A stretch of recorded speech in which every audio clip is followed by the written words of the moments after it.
Good morning, everyone. Here we have another mimer, another Hasidic discourse, it's a Hasidic essay written by the first Rebbe of Chabad, Rebbe Shneur Zalman, the Rebbe who wrote the book, the Tanya. And this comes from, as we learn every morning, we're learning a book called Torah Or, that the Rebbe said that that's one of the special segulas. What's a segula? Like a charm to bring the Moshiach, to learn these ideas, put these ideas in our mind.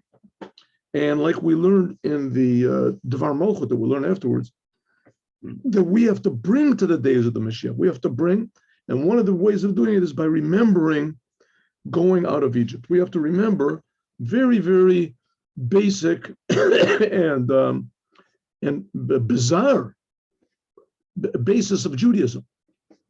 The Jews actually believe this, that God took the Jews out of Egypt, and that the Jews were slaves in Egypt. They had absolutely no way of getting out. Not only that, no one ever got out of Egypt. It says there was no slave that ever got out of Egypt in the history of Egypt, except one day, 3 million people got out at the same time. How? Because God took them out, and he provided them food in the desert, and he split the sea, and he gave them the Torah, etc. But that's all one part of this whole idea of going out of Egypt. And Hasidut Chabad stresses that you have to not only remember this event that happened back then, and that it could happen any second now. You know, it's the same God. And not only that, this God of the Jews is not just sitting up there waiting, doing nothing. He's actually creating us, the world, constantly. He's creating everything all the time, constantly. So he's tremendously active and dynamic, but once in a while, he just shows it to us. Why doesn't he show it to us all the time? Because he wants us to go out of our own Egypts on our own. We see what happened the first time when God took us out of Egypt, and he did all the work. 90 days later, right? 50 days later, they got the Torah, and 40 days after that, they worshiped the golden calf. And they were always complaining, and they wanted to go back to Egypt.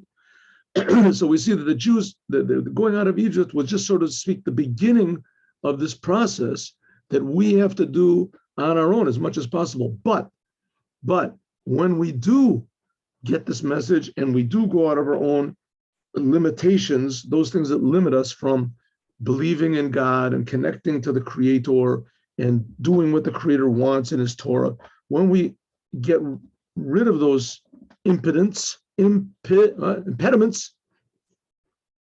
then God will do miracles even greater than what it was when we left Egypt. But this time it depends on us totally. This time it depends on us totally to bring it about. But when it comes, it'll be a revelation of godliness and miracles greater than before, and more internal miracles. Okay, so that's what Hasidut does. Hasidut is trying to inspire us and motivate us and direct us and encourage us that we can go out of our own limitations. And we're not talking about limitations because you're not a good salesman, or you're ashamed of people, or because you're not a good basketball player, or you don't. We're not talking about that. You're not popular. But what is the goal over here? The goal is not to succeed in the world. To succeed in the world is a good thing. It's a good thing. But that how do you say, it ensues. It's not a thing you have to pursue. Success in the world is a thing that comes from you being honest and being trained properly and being talented a little bit. But the main thing is the blessing that God gives. Oh. Okay, but we have to do the work ourselves. So that's what the ideas of Hasidut are about. The ideas of Hasidut are about to give us this goal. Give us this goal. That's called Chachma. Give us the goal, the point, the concept, the proper idea, what we're going for. And to give us the plan, that's called Bina. And then to connect it to it, make it real to us, that we really see that it's not just the Rebbe's ideas, that it's our ideas. The Rebbe is talking about a reality that is accessible to us, that it's really here. That's called Dat. And then to have love and fear, that's called the other emotions. Love and fear. and then finally to bring it into action. That's supposed to be the idea of Chassidut, and to bring Mashiach. That's the whole point. That's the whole goal of Chabad. That's the whole goal of the Torah. That's the whole goal of creation. It's to bring the Mashiach who will reveal everybody's personal, intimate, essential connection to the creator of the universe, everybody in the world, because he's creating everybody in the world. Okay, so it's Jews first. So here we go. That's why the Jews were put into Egypt, and that's why the Jews got out of Egypt with great miracles. That's the whole idea of going out of Egypt. That's what we're learning about now in the Torah, the book of Shemot, of Exodus, going out of Egypt, how this is such an essential thing in everybody's life.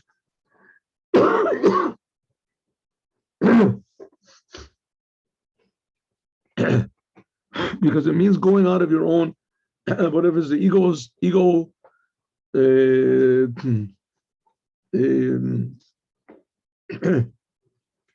blocks that block you from feeling the creator.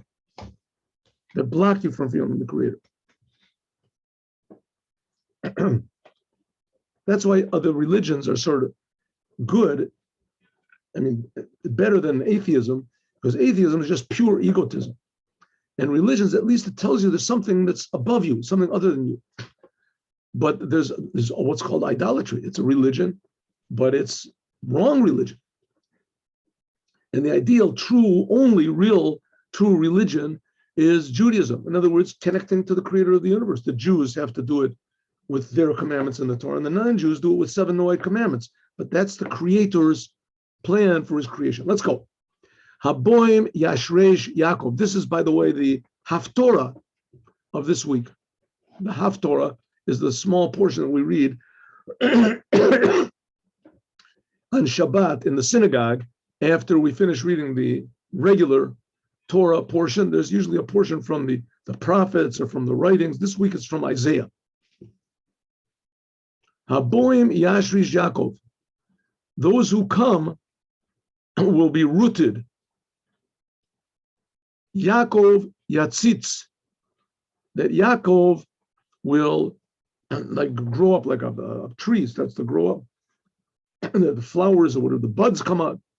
Uperach Yisrael, and Yisrael, this is like the Yatzitz is like the beginning of the flower, the buds. And Perach Yisrael, and Yisrael will flower. Okay, some say that this sentence goes, that's the usual explanation, that Isaiah is prophesizing the future redemption, times of Mashiach. There won't be any more troubles for the Jews, and not only that the Jews will start to be, how do you say, spiritually prosperous and spread out, explaining the ideas of what is God, what is the Torah, what is life to the whole world. That'll be the Jews. The Jews will be the big teachers. They'll be spreading out and teaching what is true values and true morals and true conscience and this thing. So this is the prophecy of Isaiah. But there's also another explanation that this is Boim is talking about the Jews that came into Egypt. When they came into Egypt for exile, Yashrish, they were rooted there. Yaakov Yatzitzu Perach Yisrael, that Yaakov will start to bud and the Jewish people will start to flower, going into Egypt.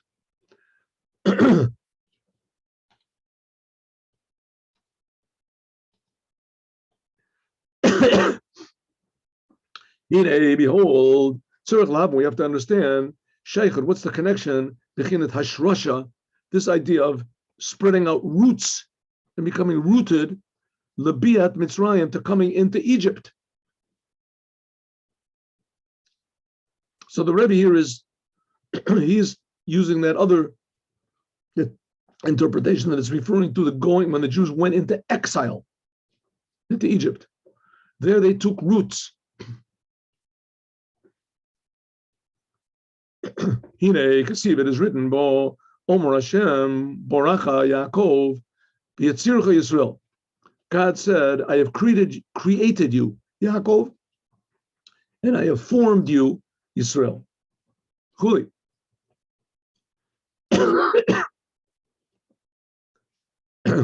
Omar Kodesh Baruch Hu, God said, La'olam, to the world, Mi Baracha. Give me one moment, please, here. Excuse me 1 second. I just want to look something up. 1 minute. Excuse me.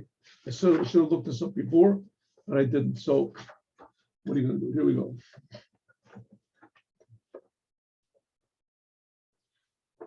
This is here we go. 1 second.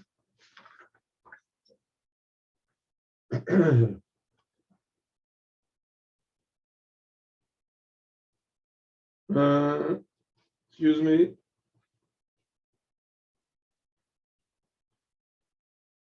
Okay, it's another sentence from Isaiah. It's another sentence from Isaiah, and it says that God, Yaakov, God is your creator, and Yisrael, God is your formed you. Okay, now if you look at this in a sort of a Kabbalistic way, as all these names, excuse me, all these names are referring to different spiritual levels. Baracha is the level of Bria. Bria is the second from the top.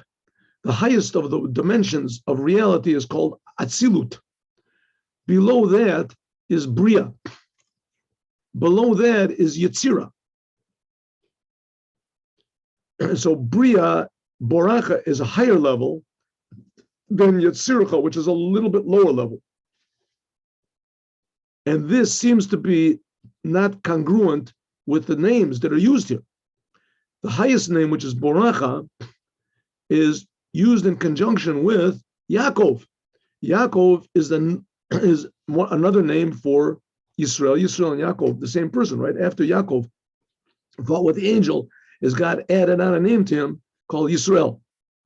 So, but Yaakov is the lower name, a lower aspect of Jacob.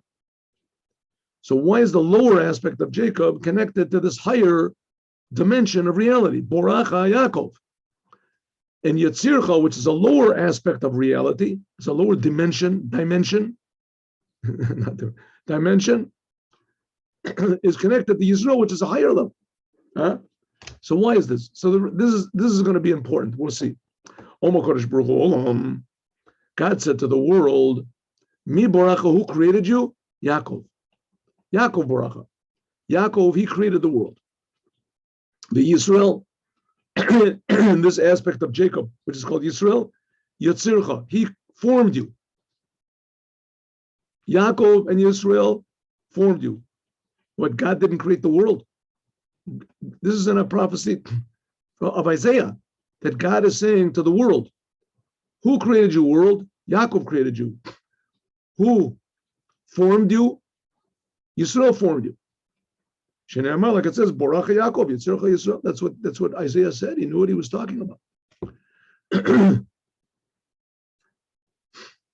Okay, what does that mean that Jacob created the world? What is that? What could it possibly mean? I mean, everybody knows that Jacob was a human being. He was created. And Jacob was created 2,000 years, 2,000 something like that, 500 years after the world. Excuse me.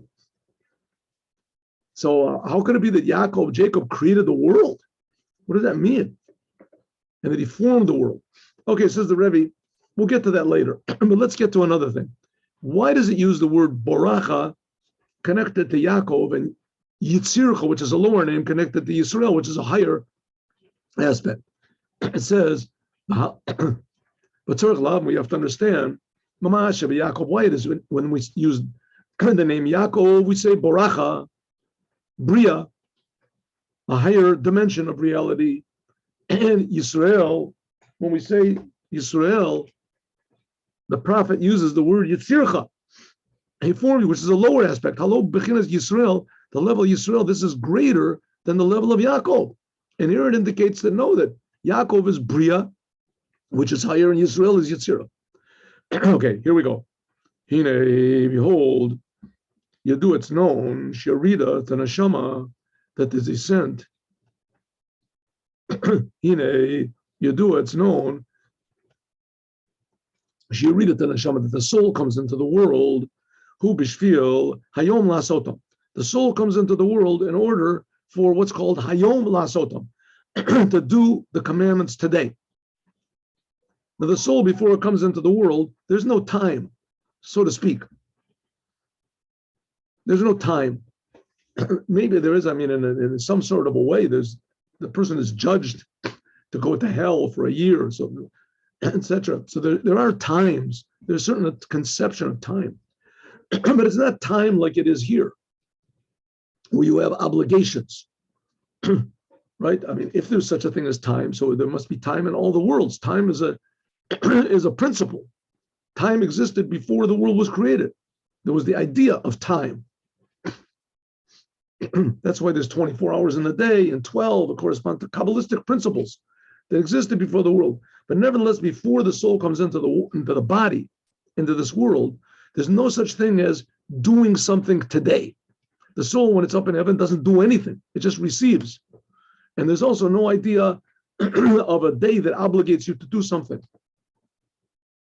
But the whole purpose of the creation of the worlds, Ne'amar, it says, Breshit, the world was created, bit Reshit, to Reshit, for the sake of the Jewish people that are called Reshit, and for the sake of the Torah.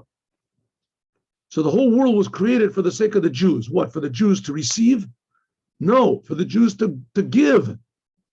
If it wasn't for the world, the Jews wouldn't be able to serve God. And that's the idea of the world being created for the Jews to fix up. The Jews are called Reshit. The Jews are called Reshit, first. Like it says, Kodesh Yisrael Hashem, Reshit Tevuata, that the Jewish people are holy to God. They are the first of his produce. Yisrael are called the first of God's produce. We've got a lot of questions over here, but the Rebbe will sort the whole thing out. He's trying to put us into a direction and ask questions that we should be interested in, which we're not. We're not. No, what do we care? We go about our life, and the Rebbe is saying, I want to give you some questions that this is what should really be bothering you in life. This is really should be you are put into the world in order to fix the world. The world, not in order for the world to fix you. The world to give you more money, and I get a little more money, everything will be okay. But I get a little more success, then everything will be all right. As it is now, I'm not the way. I have to receive more. I have to get more. I have to get more publicity. Then it's going to be all right. That's not the point. Having money is a good thing. There's nothing wrong with having money. It's wonderful. But we're not here for ourselves. We're here to fix up the world. And you can't do it without the Torah, without God. That's the Jewish people are here to fix up the world. That was what Adam was supposed to do. So we're here in order to fix up the world. The Havim, to understand what is the connection of this, that the Jewish people are called God's first produce. And what is the idea of produce to God? God's produce, God needs produce. What does that mean? Right? God has to have wheat, he has to have apples or banana. What does that mean? Hine, on the mitzvahs, on the commandments, it says in the Zohar, Shehem levushim, that they are garments. Shekol echad Israel, that all the Jewish people, tzorech lakayim, has to do all the 613 commandments.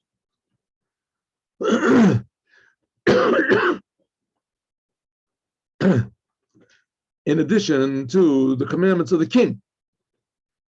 There are certain commandments that the king, he does, and only he can do. Shamelech hu motzi kol Yisrael, that the king does it for all the Jews. There's also commandments that only the Kohen can do, not all the Jews. Right? There are certain commandments that only women can do. Men can't do. There are certain commandments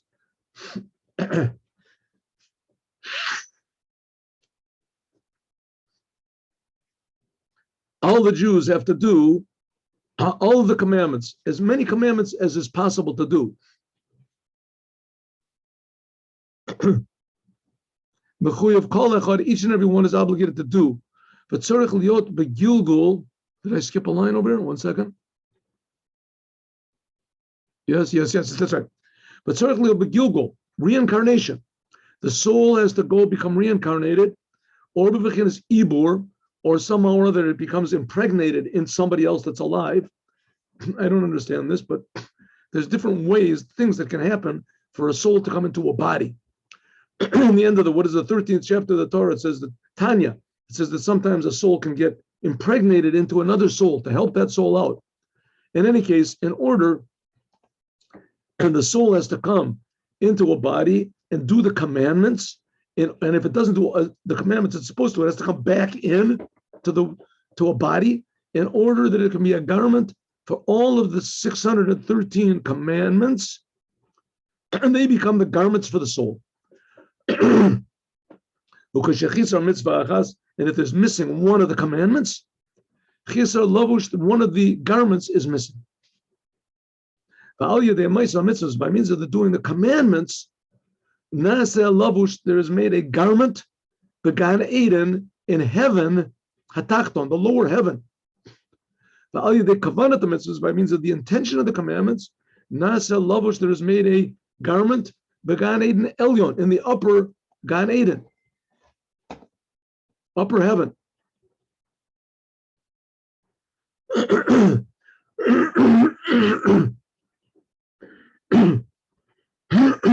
Oh, what does it mean? The soul comes into the world, into this lower world, in order to do the will of God. When the soul is up in heaven, it can't do the will of God. Can't do the will of God. It's just sitting up there basking and getting all sorts of pleasures and things like that. Ungodly pleasures. Right? The soul comes into the world in order to do the will of God. When the soul does the will of God, so it gets a reward. It gets a reward, right? Interestingly enough, the soul, the reward that it gets is too great for the soul to accept. Godliness, you're doing God's will. It's too intense. You can't feel God's pleasure. But interestingly enough, the commandments that we do not only bring us this reward, but also provide us with garments so that we can receive the reward. After all, we're serving God. So if when you do a commandment, you really feel the godliness in the commandment, and you really feel intimately connected with the commander of the commandment, then it gives an ability. After a person dies, his soul goes to heaven. If he had the proper intention, then it goes what's called the upper heaven. That's the world of Bria. And if he doesn't have the proper intentions, okay, he did the commandments though. We did the commandments. He didn't do it with any excitement. So he gets to the lower heaven, which the lower heaven, it says the pleasures of the lower heaven are 70 times greater than all the pleasures of this world all wrapped up together. And so that's okay. It's not so bad. And therefore, Bikesh Moshe requested Lekanes La'eretz. He wanted to go into the land of Israel. L'kayim mitzvahs, in order to do the commandments which are in the land of Israel. It says that Moses prayed 515 prayers to go with the Jews into Israel. And the question is asked, the Jews only made trouble for Moses. Why did he want to go into Israel with them? They'll make more trouble. And they did. They made a lot of trouble. What did he want to go in there for? And so you say to accompany the Jews, God said he didn't want him to go in. God is the boss. He knows what's going on. Why didn't Moses pray to God? It says 515 prayers. So some people say, well, Israel, there's better fruits in Israel. The fruits of Israel, you can't compare. But he wanted to go in and eat fruits. That's what Moses was interested in. He says, no, he wanted to go in to do the commandments. There are so many commandments that cannot be done outside of Israel. And there are some opinions that say that all the commandments in Israel, that's the only true way to do the commandments. If you're not in Israel, the commandments that you do are just sort of like a memory, like a picture of the commandments, but it's not real. That's not the law. But the one who says that, the Ramban, is a very serious opinion. And the Gemara, Himshilu Maisa Mitzvahs, the Peros. In the Talmud, it compares the commandments to fruits. We're getting back to the thing of fruits over here. Lagabi Egla Rufa, regarding what's called the calf that you break its neck. What does that mean? Well, I'll tell you. It says like that the there's a commandment called the calf with a broken neck. What is this? Egla arufa. That if you happen to find somebody that died, a Jew left a town, and they found his dead body outside of the town. And they measure if the town has to bring, and nobody knows who killed him, nobody knows who he is, nobody. So it says the town that he's closest to has to assume guilt. And in order to get themselves out of this guilt, what is it called? Abrogate? That's a word, abrogate, for this guilt. So they have to do this process of Torah. Something like the sacrifices take away sins. It doesn't make any sense. How does it do? But it says, what does a sin do? It has an effect on the upper worlds. So God is telling you want to fix it up. Do what I say. Do it according to the upper worlds. That'll fix it up, right? Like a person has a fever, so he takes a pill. What does a pill got to do with a fever? A person has a fever, put him in ice. Put something in. What are you giving him a pill? And that takes the temperature. You give him an aspirin. It takes. What does it got to do with one or the other?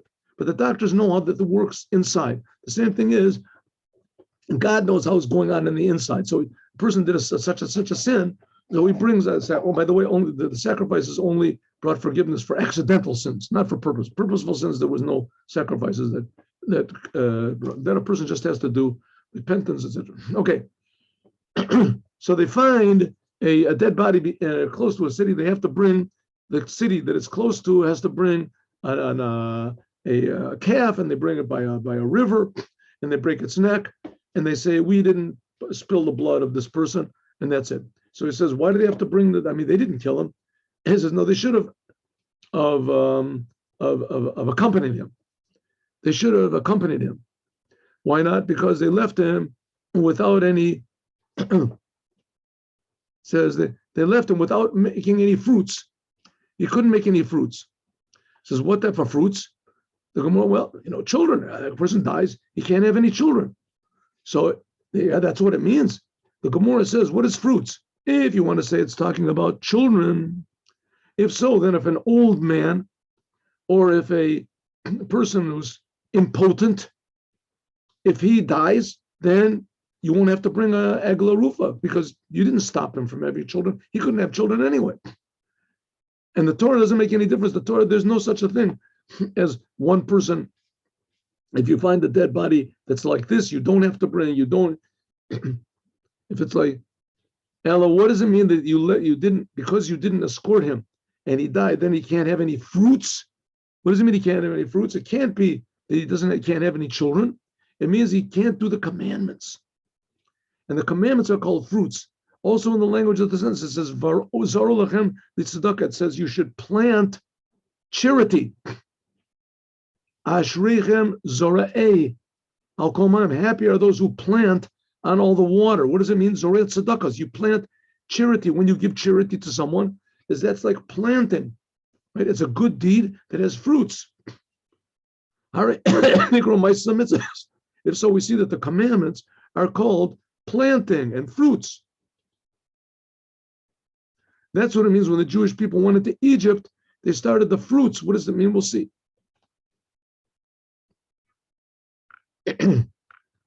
Also in the language of the senses, that. Let's understand, why is it that the commandments are called plants, and why are they called fruits? And why it says the Jews, when they went into Egypt, it says they got roots going into Egypt, and then they sprouted, and they have plants, and they have flowers and fruits. What's going on over here?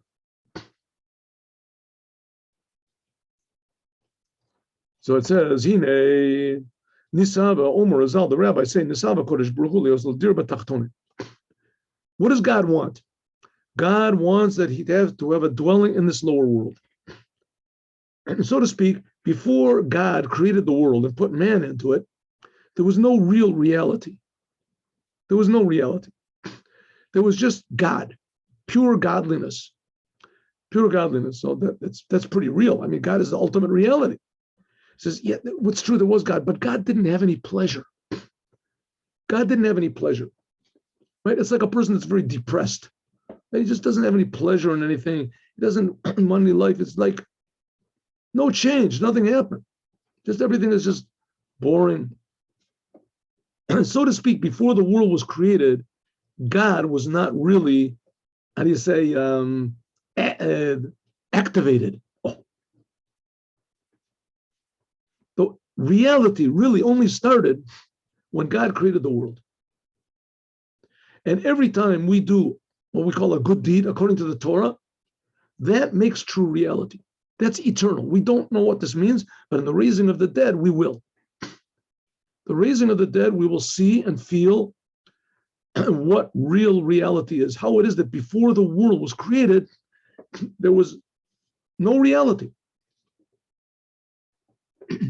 There was God alone, whatever. And then now when we do a commandment in this world, that's what makes fruits. That's what makes true reality. It gives God pleasure. It expresses God's will. It's true will. So it's not like what we think, that there was, before the world was created, there was nothing, who knows what there was. And then after the world's created, there also will be nothing. And we're in this world in order to go to heaven. It's not so. Heaven was there before. That's not what God wants. God doesn't want heaven. He wants this physical world. And we make, when you do a good deed in this physical world, it makes the physical world eternal. It shows how the physical world, that's true reality.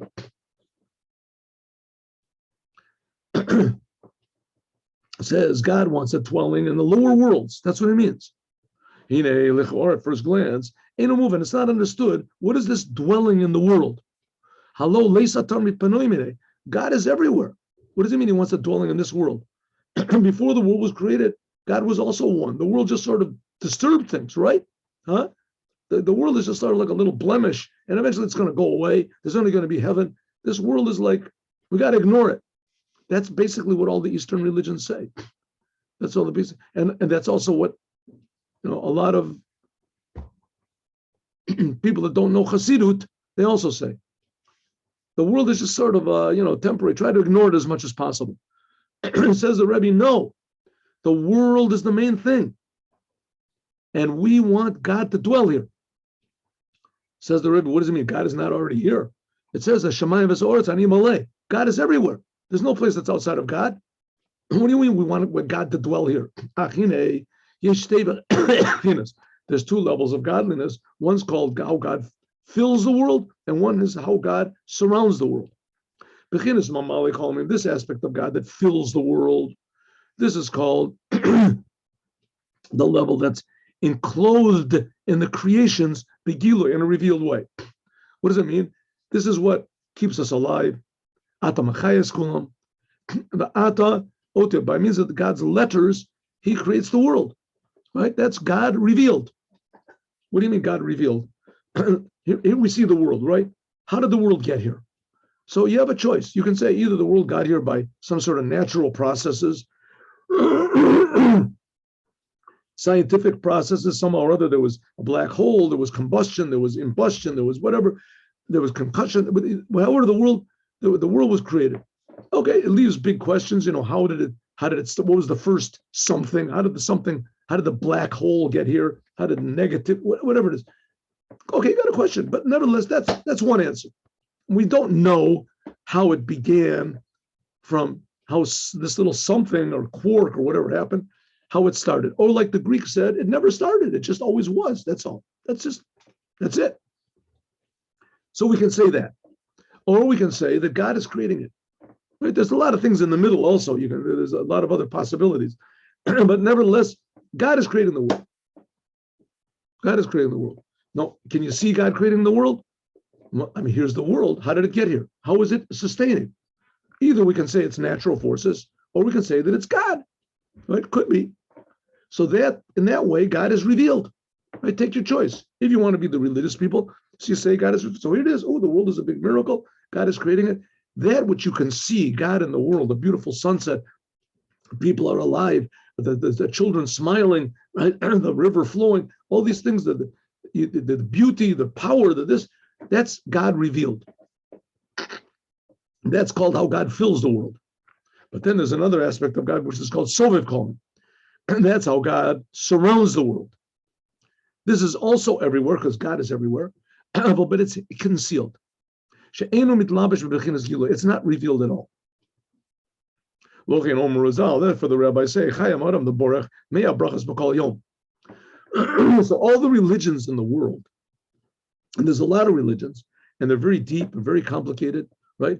There's all these religions, Hinduism and Buddhism and Taoism and Confucianism. Confucianism, not so much, but all these spiritual levels that they have and all these aspects in the world. And some of them say there is a creator, some of them say there's not a creator. Nevertheless, all these high spiritual levels, mystical things, that's only talking about how God fills the world. Different aspects of life. But there's one aspect of godliness which that's relegated only to the Jews. And that's how God is totally concealed from all comprehension, perception. What do they call it? There's a word for it. I'll think of it later. Guessing, right? You can guess. I wish I could think it's a perfect word. I can't think of it. Anyway, that you guess, right? Maybe it could be God. Maybe it could be. Even this level of Sovev Kolim is beyond any guessing.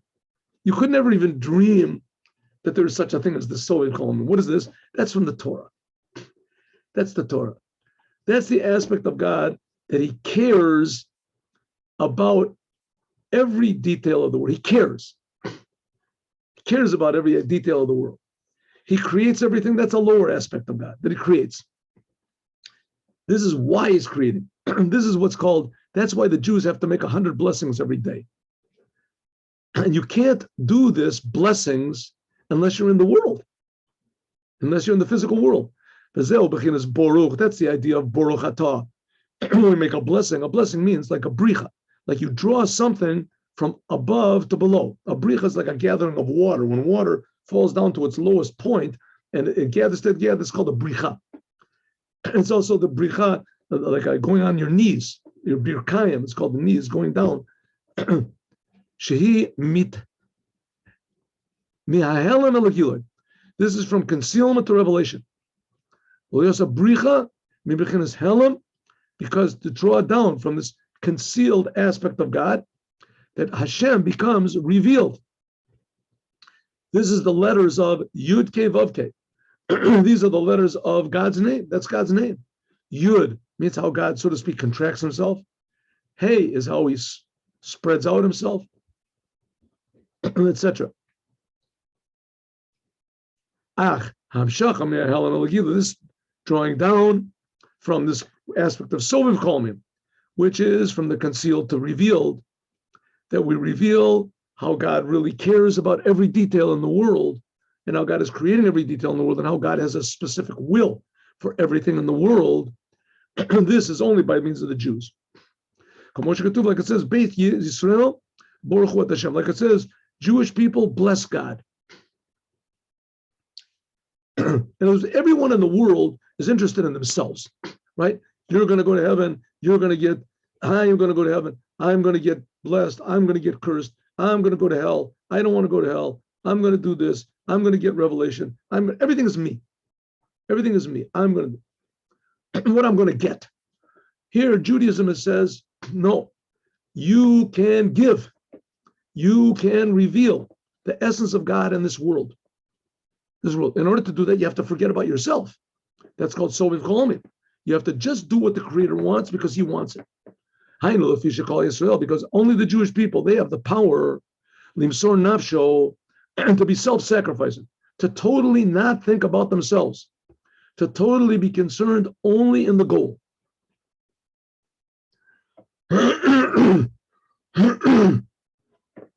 That's something like a soldier, right? That's something like a soldier.